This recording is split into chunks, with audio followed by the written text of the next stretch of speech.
और students good morning. आज का टॉपिक रहेगा बीए थर्ड ईयर की क्लास में बीए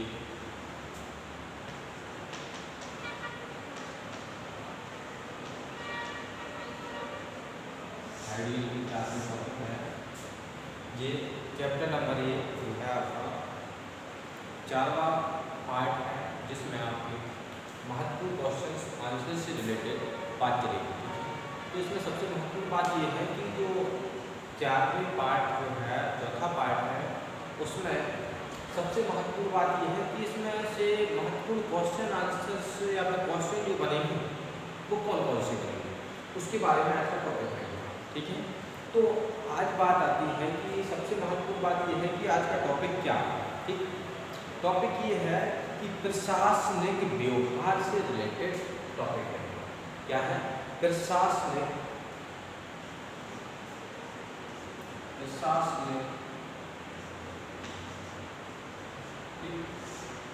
प्रशासनिकता की बात की जा रही है। अब प्रशासनिक व्यवहार की बात की जा रही है। इसकी व्यवहार,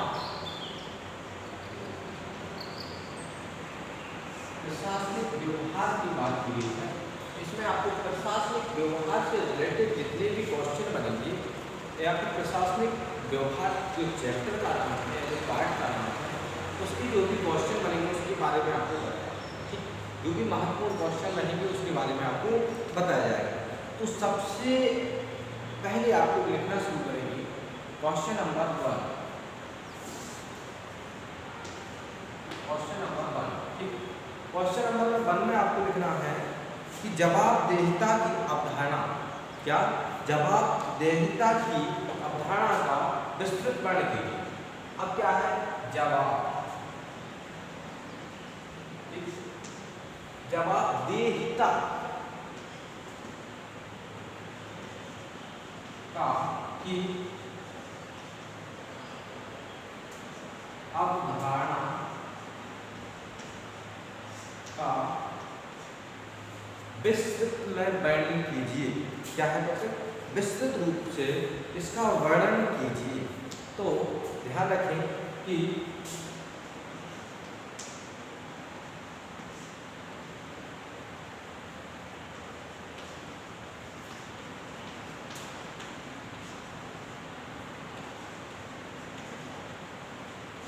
ये है ओके।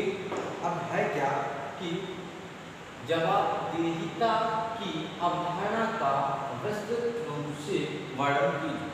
सबसे फर्स्ट क्वेश्चन तो प्रशासनिक व्यवहार का ये बनता है। ओके, इसके बाद नेक्स्ट क्वेश्चन क्या बनता है? अभी आपको क्वेश्चन की बात करेंगे, इसके बाद आपके इसमें आंसर्स भी बताए जाएंगे। ओके, तो इसमें ऐसा कह सकते हैं कि जो जवाबदेहिता है, इसके बारे में और भी क्वेश्चन बन सकता है, जैसे जवाबदेही से आप क्या समझते हैं, ये भी लिखा हो सकता है इसमें। और जवाबदेही के उपकरणों की विवेचना कीजिए, ये भी वर्णन किया जा सकता है। अर्थात कहने का मतलब है कि जो आपका जवाबदेही है, इसके बारे में आप क्या समझते हैं, इसके बारे में क्या जानते हैं, इसके क्या उपकरण हैं, इसके बारे में बताना है। ठीक है, तो इस क्वेश्चन में यही बताना है और इसको हम आपको विस्तृत रूप में जो है क्वेश्चन आंसर भी बताया जाएगा। अभी आपके लिए इसके मोस्टली क्वेश्चन लिखवाए जा रहे हैं। ठीक है, इसके बाद है कि दूसरा क्वेश्चन है बंदी प्रत्यक्षीकरण। क्या है बंदी? अब ध्यान दें कि प्रशासनिक व्यवहार में बंदी वाली बात की है, बंदी प्रत्यक्षीकरण के बारे में बात की जा रही है। तो प्रत्यक्षीकरण,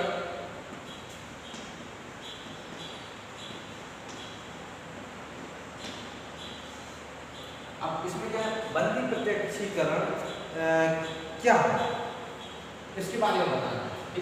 इतना एक बंदी से रिलेटेड जो क्वेश्चन वो भी बनाना है। ठीक है, इसके बाद नेक्स्ट क्वेश्चन जो है तीसरे नंबर का क्वेश्चन नंबर 3 जो है वो कहता है निर्णायक के प्रमुख तत्व क्या है। क्या है? निर्णायक के प्रमुख तत्व क्या है। तो ये भी क्वेश्चन बनता है क्या कि निर्णायक के प्रमुख तत्व क्या? ये भी क्वेश्चन। ओके, अब इसमें आपको महत्वपूर्ण बात क्या है, जो क्वेश्चन बताया जा रहा है उसको आपको क्वेश्चन के आंसर, क्वेश्चन के बाद जो है एक वीडियो शुरू होगी, नेक्स्ट वीडियो शुरू होगी, तो उसमें आपको इससे रिलेटेड, इन क्वेश्चनों से रिलेटेड आंसर भी दीजिए। ओके, तो चैप्टर वाइज अभी आपको हम क्वेश्चन बता रहे हैं जिसमें आप अपने क्वेश्चन कंप्लीट कर सकते हैं। ओके, अब अच्छे निर्णय की क्या आधार है, वर्णन कीजिए। क्वेश्चन नंबर 4 क्या बनता है? अच्छे, ध्यान दें कि जो क्वेश्चन बनाए जा रहे हैं ये महत्वपूर्ण क्वेश्चन आंसर बनाए जा रहे हैं। अच्छे निर्णय के क्या आधार है? अच्छे निर्णय की क्या आधार है? क्या आधार है, वर्णन कीजिए। अब सबसे बड़ी बात तो ये है कि आपको मालूम है कि क्या इसके आधार है, तो वो बताना है। ओके,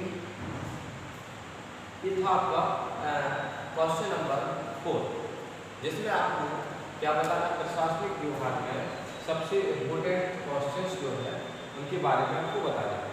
अब इसके बाद नेक्स्ट क्वेश्चन आता है कि लोक प्रशासन में संचार, संप्रेषण या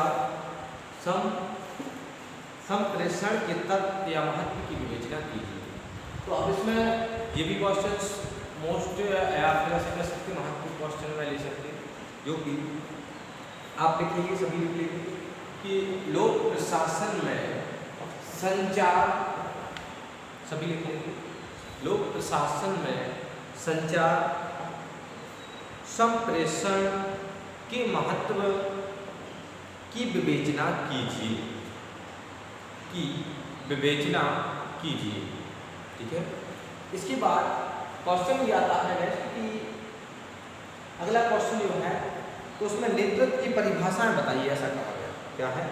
नेतृत्व की परिभाषाएं बताइए। अब नेतृत्व की जो परिभाषाएं हैं, ध्यान रखें, एक चीज ध्यान रखना है कि नेतृत्व की परिभाषा आपको बताना है, अनेक विचारकों के अनुसार बताना है। ठीक है, नेतृत्व की परिभाषाएं बताइए।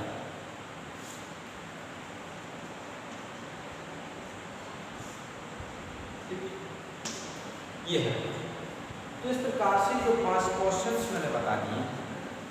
अब बात आती है कि जो नेतृत्व की परिभाषाएं यदि आप बता रहे हैं उस समय आपको क्या ध्यान देना है कि नेतृत्व से रिलेटेड कई क्वेश्चन बनते हैं। जैसे एक और बनेगा, एक क्वेश्चन और रहेगा कि प्रशासनिक नेतृत्व के गुण बताइए। क्या है? प्रशासकीय, क्वेश्चन नंबर 6वां जो है प्रशासकीय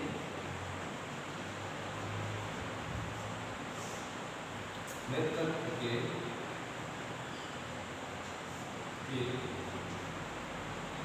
गुण बताइए।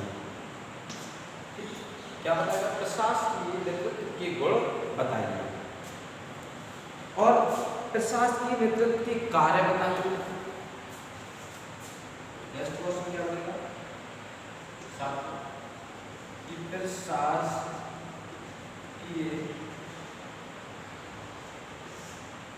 नेतृत्व के कार्य बताइए।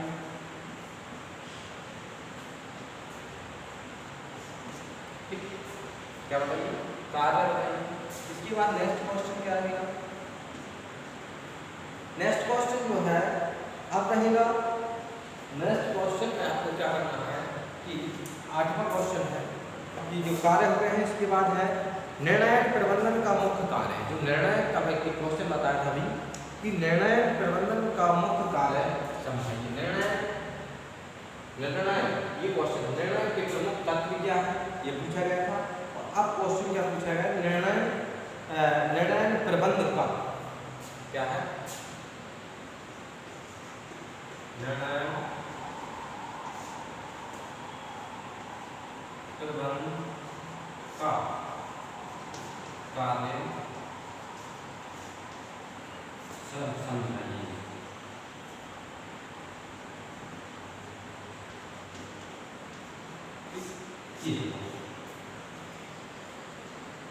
इस प्रकार से नेक्स्ट क्वेश्चन और बनेगा कि निर्णायक निर्माण से आप क्या समझते हैं। निर्णायक निर्माण से आप क्या समझते हैं।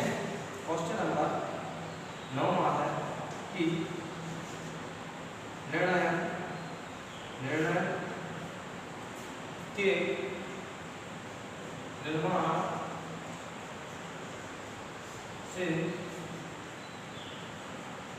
आप क्या समझते हैं। इस प्रकार से बहुत सारे क्वेश्चंस बनेंगे। तो अब इसमें और भी जो क्वेश्चन बनेंगे वो मैं आपको नेक्स्ट वीडियो के माध्यम से बता दूंगा। इसके इतने क्वेश्चन जो है आपको कंप्लीट कर लेना है। से बहुत सारे क्वेश्चंस बनते हैं जो कि आपको इस वीडियो के माध्यम से सभी को कंप्लीट कर लेना है। थैंक्स।